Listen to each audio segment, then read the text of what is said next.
મલમ ખાતે સ્વાતંત્ર્ય પર્વની અતિ ભવ્ય અને ગરિમાપૂર્ણ માહોલમાં ઉજવણી કરવામાં આવી હતી। આ રાષ્ટ્રીય મહોત્સવ અંતર્ગત પ્રદેશ અધ્યક્ષ જગદીશ વિશ્વકર્માના વરદ હસ્તે શાનથી રાષ્ટ્રધ્વજ ફરકાવીને ધ્વજવંદન કરવામાં આવ્યું હતું।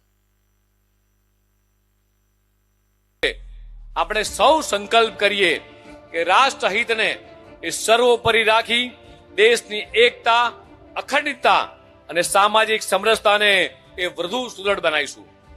પોતાના કાર્યક્ષેત્રમાં પ્રામાણિકતા, શિસ્ત અને સમર્પણ સાથે જવાબદારી નિભાવીશું।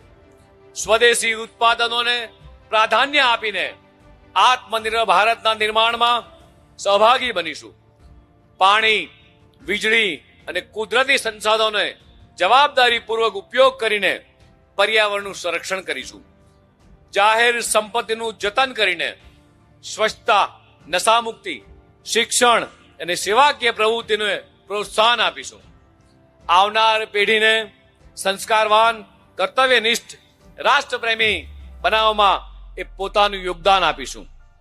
હું મારા દેશને શું આપી શકું આ ભાવના સાથે જ્યારે દેશનો યુવાન આગળ વધી રહ્યો છે ત્યારે આપણું જીવન આપણા દેશ માટે સમર્પિત, આપણી પ્રતિમા આપણા દેશ માટે સમર્પિત, આપણી મહેનત આપણા દેશ માટે સમર્પિત। ચાલો સાથે મળીને નેશન ફર્સ્ટની ભાવના સાથે આપણા સ્વતંત્ર સેનાનીઓને, મહાપુરુષોને સ્વપ્નના ભારતના નિર્માણ માટે સંપૂર્ણ કર્તવ્યનિષ્ઠ કાર્ય કરીએ। ભારત માતા કે જય, વંદે માતરમ, જય જય ગરવી ગુજરાત।